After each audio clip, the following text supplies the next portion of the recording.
question? Liddy has one. Liddy. Oh, I'm sorry. I'm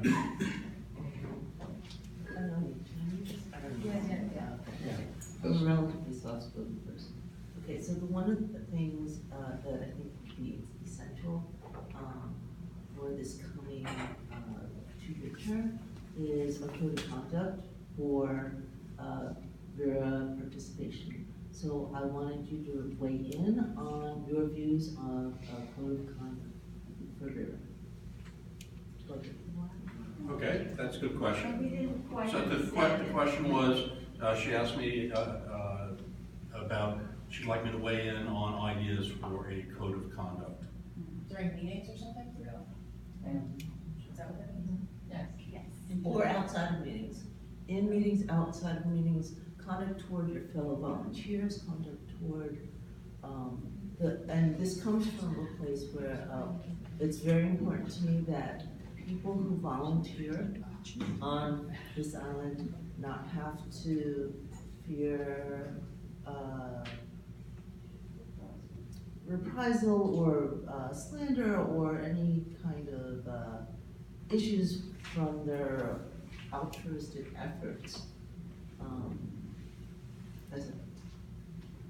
Well, I agree with you. I think certainly, slander, well, I'm not sure, whatever, that I don't believe, distinction. But certainly, I think those types of things really don't have a place. I've experienced that in my own building on the tenants association. We actually had tenants making slanderous statements, and our attorney advised us, what to do about that. I've experienced that on the Common Council, and so, I wholeheartedly agree. However, what I would say is, the devil is in the details in terms of, writing down what provisions.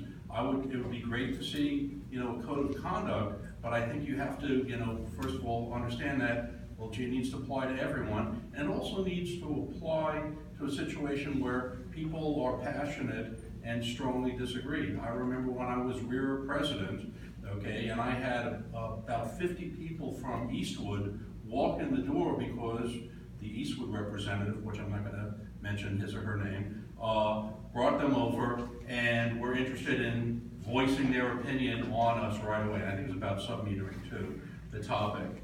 Well, I think that was a situation that needed to be finessed, and it worked out okay.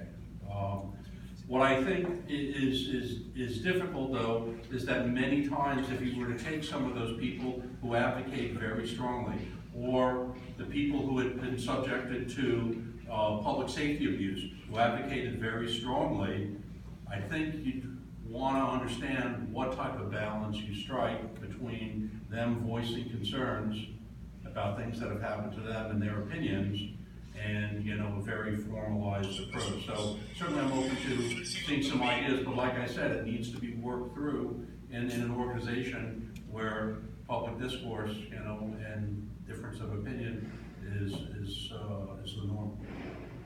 David? Thank you, and thank you very much for that question. I think there is no place for such behaviors in our association. I think we're trying to gather people as much as we can. I think we're trying to get new people on board, and what we want is really to be inclusive in the way we communicate with people, to be inclusive in the way we get people participating in our meetings. So the last thing we want is to have some fights or to have any kind of divisiveness. So I support very much your idea of having a code of conduct. I think probably our president will have some direction to give in that regard, but I fully support that, and I can assure you that if I am elected as a vice president, I will definitely not enter in this kind of behavior and not tolerate this. I'll ask the question of the two candidates. How in particular do you plan on supporting some of the issues that Lynn has brought up this evening as president of the organization? Maybe we'll let David go first this time. Sure. Thank you. Thank you very much. It's a great question. Based on my own experience with RIRA for the past 6 years now, and being the chair of the planning committee, I've been meeting routinely with the RIRA president. I've been trying to establish a rapport with her so that some of these issues could be dealt with. Sometimes informal diplomacy is more effective than any no's or any big things that you're trying to do. So I'll try to do that. I'll try to be at the same time as there is an official and a more formal function for the vice president alongside the president. I'll try to be, like I said before, also working informally with some of the partners that we mentioned, trying to involve much more. We talked about the role of the building representative. I think this is something that has been lost in the middle.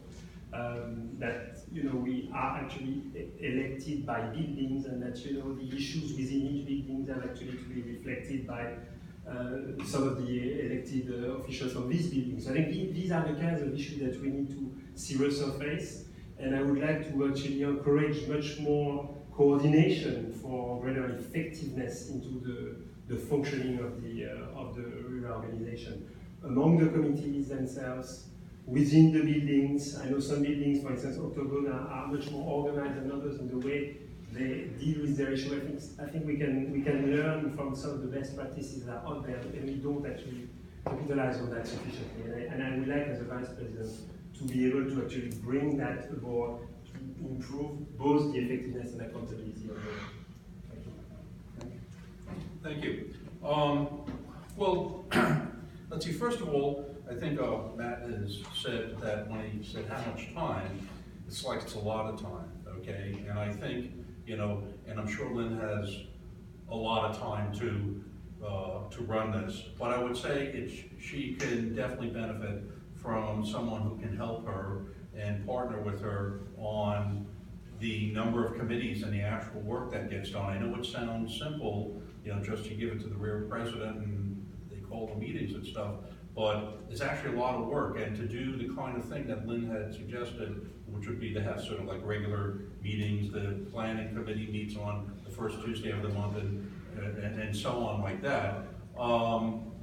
It really requires a lot of administrative work, and I think, so although that's not in the Constitution, that's something I, as RIRA Vice President, would support Lynn in doing, is handling some of the administrative workload. Specifically on the communications, I think one of the things, if you've been to a RIRA meeting and you've heard me complain about this, I said one of the best, advertisements for RIRA is our monthly agenda package.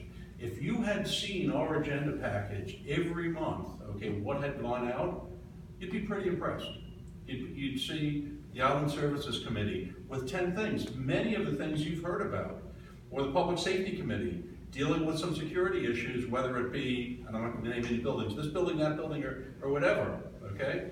You would see those things in progress, and you would see month after month progress made on the 10 or 12 or 15 items that each of the committees are gradually, working on, or to dog parks, or, and so on like that. So I think that's the number one thing in terms of communication, is to send our agenda package out. Now in the past, in less technological times, we couldn't do that. But now it's a PDF that can go out to the 3 main news media sources and can be posted on the RIRA website. But on a regular basis, you'll see this. And I think you'll find, having worked in this organization for 22 years, I think you would be proud to see some of that work that we've been doing and the progress being made, and you'd be enthused about going to some of those meetings. So I think those are the things that right off the bat would do a great job on getting this out. And then some of the, building the building, my neighbor there is, I don't see you here right now, was absolutely right, is that it wasn't communicated in our building. We still have some, intra-building communications that we need to get worked out, and that's been a problem for forever here. We're getting better at it. Some buildings have building link, some managing agents are, more cooperative, but, there's still a lot more progress, and that would come then from each of you in your districts to make those personal points of contact. The way you do it in Southtown is not the way you do it in Manhattan Park, not the way you do it in Island. They're all different ways in which you do it. So each local district members, representatives, would be the connection to helping do it better in your own building. Okay, thank you. Hang on to that. Okay. This brings us to I have a fund question. stage. Oh, please. So RIRA has a very small treasury. It's a few $1,000s. What are your ideas to raise more money, and then how would you spend it? Frank, take it. You're on the. Okay, wow, that's a good question, and I'll tell you that I think one of the things that we've done well, okay, just looking at, for example, some of the social, cultural, and educational activities of which Lynn's committee has done in the past, I'd say the Easter egg hunt was a good thing, and I think that was profitable. It was a good revenue generator, fundraiser for the organization. I think there are other things that we can do with, say, some of the other events on the island, whether it's the Fall Arts Festival or Roosevelt Island Day. But and Sherry worked tirelessly on getting things like cookbooks and other fundraisers, and we did actually have a social. Hats and visors. Right, and Hats and Visors, right. She did a fantastic job on that. International cookbook. And it was fantastic, okay? And we also, if you can believe this, we had sort of a meet and greet, an island-wide meet and greet. I remember summer of 2000 out on the 2001 out on the pier. So there were fundraisers. I think there are people that are particularly good at figuring out how to arrange the event, and then other people that are particularly good at how you monetize that, if I can be so crude, on that. But I think it's the combination of that. It's not the ability just to throw a party. It's to figure out how to get people to fork over, some money to help the organization, and I'm sure there's a lot of talent within, the. Right, so now you've done the fundraising, how are you gonna spend it?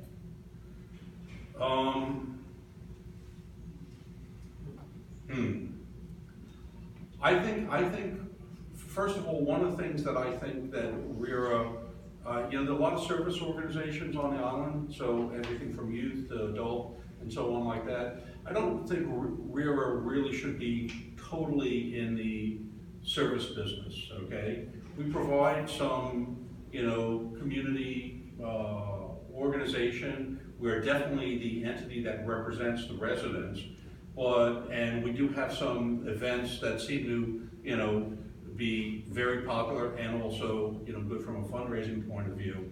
But in terms of spending it on things, I think it potentially conflicts with our role. I'm also on the Public Purpose Fund Committee. It could possibly conflict with our role in terms of public purpose funds.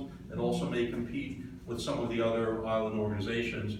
And so if we had to spend it on something, there might be something where there might be some, I'll give you an example. Here's a good one, okay?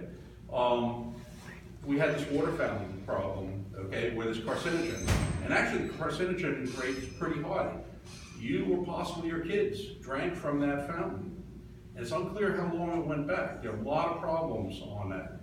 So one of the things that would seem appropriate is that somehow we understand the health hazard that we've suffered from that. So I think that's a good thing to do for the island. Now you say, well, maybe get RIRA to pay for it. I don't think RIRA's going to pay for it, since they might be on the hook for dealing with some of the liability of that. But as resident association, that might be worthy of spending on, say, legal funds to get started so that someone can get the process going so we can understand it. So that would be an example of something that I think that we could do for the benefit of the community. Matt, talks about the blood drive, which is fantastic, and, great job on that. But that doesn't cost us, any money. It's nominal, in terms of the fees. But in terms of spending it, I think we should have, more, some that money around to take on some bigger issues. There's still a lot of questions that go on with respect to air quality, and asthma and stuff. I know Carolyn Maloney's studied that in the past, but those would be the kind of things that I think would be worthwhile, for our community, something that would have a large, broad benefit to the community, that we're standing up when really other organizations either can't do it because they don't have the size, or can't do it because they're the wrong role, as in the state of New York. David, the floor is yours. Yeah, thank you. What do I want to say? Well, I think fundraising, again, it goes back to my initial point. In order to fundraise, I've been working on fundraising myself for the past 20 years in my capacity at the UN. And you need to have something appealing in order to fundraise. I mean, you need to fundraise around an issue, on something you want to organize, a change you want to affect. So, again, for RIRA to be more effective in terms of fundraising, I think we need more appealing in terms of what we're actually selling, quote unquote.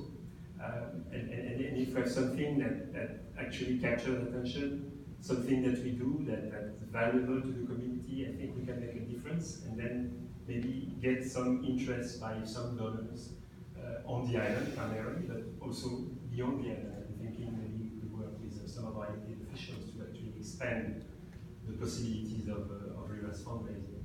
In terms of the use of the resources, I think there is a difference between the RIRA budget, which is actually allocated for the activities on the island, and then RIRA's budget, which is actually allocated for RIRA's activities to support what we do administratively, and it's a small budget, it's not like a huge amount of money. But we could probably, I think, communication is definitely a big issue. I think we should invest more on communication. I think social media is something we need to put much more impact on in terms of if we want to improve the togetherness of the island, the oneness of what we're trying to achieve. I think social media is definitely a big entry point, and that's only one aspect. I think we need to work better with the media of the island as well. I think they are doing a great deal for supporting RIRA's activities, but there is much more consultation that can take place to try to steer up what RIRA is actually trying to achieve and some of the changes we're trying to affect. And that's, these I think some of the, one immediate example that comes to mind. I mean, of course, with more resources, we could also organize more events, get more visibility for RIRA, and I think it's also important for that to be better known, and that's part of bringing people together. I think, again, visibility, communication. These are some of the activities where we actually try to increase the level of fundraising for RIRA. Thank you. One thing comes to mind from my experience is that RIRA has often gone to some of the media companies that have come to Roosevelt Island to film movies, television shows, shoot commercials, and ask them for money. Now, they pay a fee to RIRA, we know that, but what we explain to these location scouts is that money does not come directly to the community, which is RIRA. And they have been more than happy to give us thousands of dollars to support this island. All it requires is somebody with no shame and chutzpah to ask them for the money. And it comes in. So that's now, this brings us to the final statements. We'll start with David, 2 minutes each, and then we'll wrap it up. David? A lot has been said already, so I'll be brief. I just want to say that I'm very, very excited to be part of this community. I think we are very lucky to have such a diverse community in many ways. The cultures we have together, the youth, the elderly. I think it's something that we really need to preserve. I think Lynn mentioned this is one of the aspects she'd like to focus on. It's something I really like to work on with all my heart. I hope that we can definitely improve on what I said, on the oneness and the togetherness of the island, bringing more people together, bringing more people working with RIRA. RIRA is just representing the island, so the more people are aboard, the better we are, and I think the better we'll be listening to as well.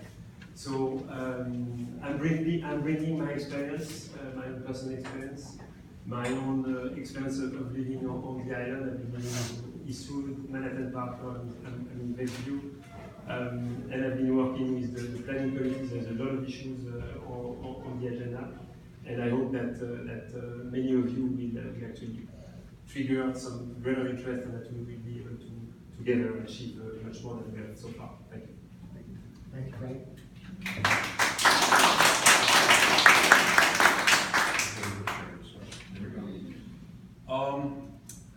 Well, I ask for your vote.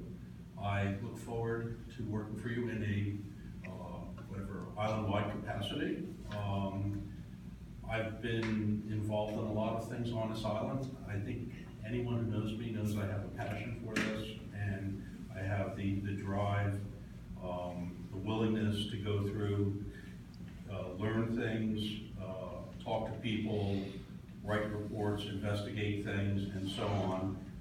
You've seen, I certainly published a lot. And I'm very happy to continue to do that for the island's advantage. I also think that we should think big, okay, on some things, because I know there are a lot of nuts and bolts things. But one of the things that I'm concerned about is the year 2028, because it's 40 years from the year 2068. And that will be at the point where, from a point of mortgage and finance, is that the buildings then have less than 40 years on their ground lease, and finances, the financing costs can go up. That's a problem that we need to solve. I think it took us 15 years in Island House to go through the conversion, 15 years of negotiation.